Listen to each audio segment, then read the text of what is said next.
പകുതിവില തട്ടിപ്പ് കേസ് പ്രതി അനന്തു കൃഷ്ണന്റെ ജാമ്യാപേക്ഷ തള്ളി. മൂവാറ്റുപുഴ മജിസ്ട്രേറ്റ് കോടതിയാണ് ജാമ്യാപേക്ഷകൾ തള്ളിയത്.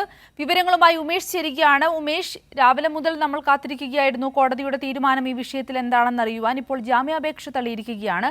എന്തൊക്കെയാണ് വിശദാംശങ്ങൾ?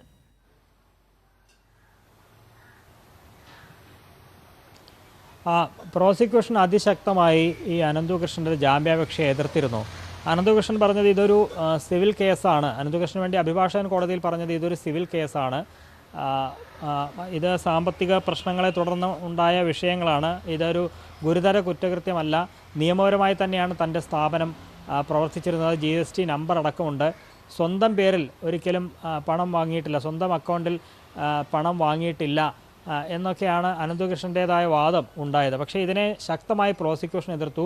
വലിയൊരു സാമ്പത്തിക തട്ടിപ്പ്, വലിയൊരു തട്ടിപ്പാണ് അനന്തകൃഷ്ണൻ്റെ നേതൃത്വത്തിൽ നടന്നത്. ഇത് പ്രാഥമിക ദശയിലാണ് അന്വേഷണം. അതുകൊണ്ട് ഒരു കാരണവശാലും ഈ ഘട്ടത്തിൽ പ്രതിക്ക് ജാമ്യം അനുവദിക്കരുത് എന്നുള്ളതായിരുന്നു പ്രോസിക്യൂഷൻ വാദിച്ചതൊപ്പം ഇയാൾ സ്വാധീനമുള്ളയാളാണ്. അതുകൊണ്ട് ഈ ഘട്ടത്തിൽ ജാമ്യം നൽകിയാൽ ഒളിവിൽ പോകാൻ സാധ്യതയുണ്ട്, സാക്ഷികളെ സ്വാധീനിക്കും, തെളിവ് നശിപ്പിക്കും എന്നൊക്കെ പ്രോസിക്യൂഷൻ ചൂണ്ടിക്കാട്ടിയിരുന്നു. ഈ വാദങ്ങളെല്ലാം മൂവാറ്റുപുഴ മജിസ്ട്രേറ്റ് കോടതി അംഗീകരിച്ചിരിക്കുന്നു എന്നുള്ളതാണ്. ഈ വാദങ്ങൾ അംഗീകരിച്ചുകൊണ്ടാണ് ഇപ്പോൾ അനന്തകൃഷ്ണൻ്റെ ജാമ്യാപേക്ഷ മൂവാറ്റുപുഴ മജിസ്ട്രേറ്റ് കോടതി തള്ളിയിരിക്കുന്നത്. ആ തള്ളിക്കൊണ്ടുള്ള ഉത്തരവിലും കോടതി അതുതന്നെയാണ് ചൂണ്ടിക്കാണിക്കുന്നത്. ഇതൊരു സീരിയസ് ഒഫൻസാണ് നടന്നിട്ടുള്ളത്. അതുകൊണ്ട് ഈ ഘട്ടത്തിൽ ജാമ്യം നൽകുന്നത് ഉചിതമായിരിക്കില്ല എന്ന് കോടതി നിരീക്ഷിച്ചിരിക്കുന്നു. മാത്രമല്ല, പ്രോസിക്യൂഷൻ ചൂണ്ടിക്കാട്ടിയതുപോലെ ഈ ഘട്ടത്തിൽ ജാമ്യം നൽകുമ്പോൾ അത് കേസന്വേഷണത്തെ ബാധിക്കും, സാക്ഷികളെ സ്വാധീനിക്കാൻ സാധ്യതയുണ്ട്, തെളിവ് നശിപ്പിക്കും, ഒളിവിൽ പോകാനുള്ള സാധ്യതയും തള്ളിക്കളയാൻ കഴിയില്ല. അതുകൊണ്ട് ഈ ഘട്ടത്തിൽ ജാമ്യം അനുവദിക്കുന്നില്ല എന്നുള്ളതാണ് മൂവാറ്റുപുഴ മജിസ്ട്രേറ്റ് കോടതിയുടെ ഈ ഉത്തരവിൽ തന്നെ ചൂണ്ടിക്കാട്ടുന്നത്. ഈ മൂവാറ്റുപുഴ പോലീസാണ് അനന്തകൃഷ്ണനെതിരെ ആദ്യം കേസ് രജിസ്റ്റർ ചെയ്യുന്നത്. ആ കേസിലാണ് അനന്തകൃഷ്ണൻ്റെ അറസ്റ്റ് ഉണ്ടായത്. ആ അറസ്റ്റിന് ശേഷം 5 ദിവസത്തെ പോലീസ് കസ്റ്റഡി അനുവദിച്ചിരുന്നു. ആ പോലീസ് കസ്റ്റഡിയിൽ ഇയാളെ വളരെ വിശദമായ ചോദ്യം ചെയ്യലിന് വിധേയനാക്കി തെളിവെടുപ്പടക്കം പൂർത്തിയാക്കി. തുടർന്ന് വളരെ വിശദമായ അന്വേഷണത്തിലേക്ക് പോലീസ് കടക്കുകയാണ്. ഒപ്പം ഇതിൻ്റെ അന്വേഷണം ക്രൈംബ്രാഞ്ചും ഏറ്റെടുത്തിട്ടുണ്ട്. ഇത് കോടതി തന്നെ ചൂണ്ടിക്കാണിക്കുന്നുണ്ട്. സംസ്ഥാന വ്യാപകമായി ഏതാണ്ട് 34 കേസുകൾ ഇയാൾക്കെതിരെ രജിസ്റ്റർ ചെയ്തിട്ടുണ്ട്. അതുകൊണ്ട് തന്നെ ഇതിലൊക്കെ അന്വേഷണം മുന്നോട്ട് കൊണ്ടുപോകേണ്ടതുണ്ട്. അങ്ങനെ പോകുന്ന ഘട്ടത്തിൽ ഈ ഒരു പ്രാഥമിക ദശയിൽ ഇയാൾക്ക് ജാമ്യം അനുവദിക്കുന്നത് ഉചിതമായിരിക്കില്ല എന്നുള്ളത് തന്നെയാണ് കോടതി നിരീക്ഷിച്ചത്. അതിൻ്റെ അടിസ്ഥാനത്തിലാണ് ഇപ്പോൾ അനന്തകൃഷ്ണൻ്റെ ജാമ്യാപേക്ഷ മൂവാറ്റുപുഴ മജിസ്ട്രേറ്റ് കോടതി തള്ളിയിരിക്കുന്നത്. സിന്ധൂരി.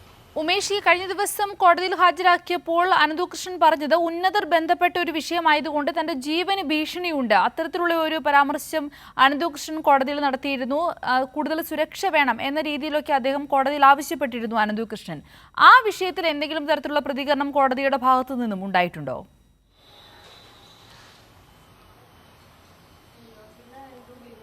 സിന്ധൂരി, അത് വാക്കാലാണ് അനന്തകൃഷ്ണൻ അങ്ങനെ മജിസ്ട്രേറ്റിനോട് പറഞ്ഞത്. അത് ഔദ്യോഗിക ഇത്തരത്തിലൊരു ഹർജി കൊടുത്തതായി അറിവില്ല. അതുകൊണ്ട് തന്നെ അതിൽ കോടതി നിലവിൽ മേൽ നടപടികളിലേക്കൊന്നും പോയിട്ടില്ല. നിലവിൽ ഈ ജാമ്യാപേക്ഷയാണ് കോടതി പരിഗണിച്ചത്. അതിലാണ് കോടതി വിശദമായ വാദം കേട്ടത്. ഇന്ന് രാവിലെയാണ് പ്രതിഭാഗത്തിൻ്റെയും പ്രോസിക്യൂഷൻ്റെയും 2 കൂട്ടരുടെയും വളരെ വിശദമായ വാദം കോടതി കേട്ടത്.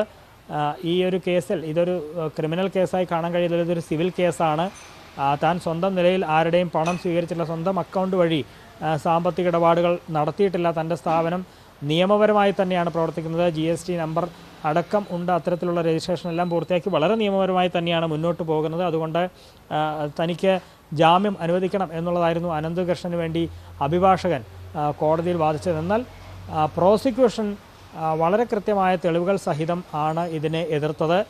അതിശക്തമായി എതിർക്കുകയായിരുന്നു. ഒരു കാരണവശാലും ഈ ഘട്ടത്തിൽ ജാമ്യം നൽകരുത്, ജാമ്യം നൽകിയാൽ ഈ കേസ് തന്നെ അട്ടിമറിക്കപ്പെടാനുള്ള സാധ്യതയുണ്ട്. മാത്രമല്ല, ഒരു കേസല്ല, നിരവധി കേസുകൾ സംസ്ഥാനത്താകെ ഇയാൾക്കെതിരെ രജിസ്റ്റർ ചെയ്യപ്പെട്ടിട്ടുണ്ട്. ഇതിലൊക്കെ അന്വേഷണം മുന്നോട്ട് പോകേണ്ടതുണ്ട്. അതുകൊണ്ട് ഇയാൾ ജുഡീഷ്യൽ കസ്റ്റഡിയിൽ തന്നെ തുടരേണ്ടതാണ്. ഒരു കാരണവശാലും ഇയാൾക്ക് ജാമ്യം അനുവദിക്കരുത്. അത് തെളിവ് നശിപ്പിക്കാനും സാക്ഷികളെ സ്വാധീനിക്കാനുമൊക്കെ ഇടയായേക്കും എന്നൊക്കെയാണ് പ്രോസിക്യൂഷൻ ചൂണ്ടിക്കാട്ടിയത്. അത് കോടതി കണക്കിലെടുത്തിരിക്കുന്നു. അയാളുടെ ജാമ്യാപേക്ഷ കോടതി തള്ളുകയും ചെയ്തിരിക്കുന്നു. ശരി ഉമേഷ്, പകുതിവില തട്ടിപ്പ് കേസ് പ്രതി അനന്തകൃഷ്ണന്റെ ജാമ്യാപേക്ഷ തള്ളി. മൂവാറ്റുപുഴ മജിസ്ട്രേറ്റ് കോടതിയാണ് ജാമ്യാപേക്ഷ തള്ളിയത്. തന്റെ പേരിലുള്ള കേസ് സിവിൽ കേസാണെന്നും തനിക്ക് ജാമ്യം അനുവദിക്കണമെന്നുമായിരുന്നു അനന്തകൃഷ്ണൻ കോടതിയിൽ ആവശ്യപ്പെട്ടത്. എന്നാൽ അങ്ങനെ കാണുവാൻ സാധിക്കുന്നില്ല എന്ന നിരീക്ഷണത്തോടുകൂടിയാണ് കോടതി അനന്തകൃഷ്ണന്റെ ജാമ്യാപേക്ഷ തള്ളിയത്. ഉമേഷാണ് വിശദാംശങ്ങൾ നൽകിയത്.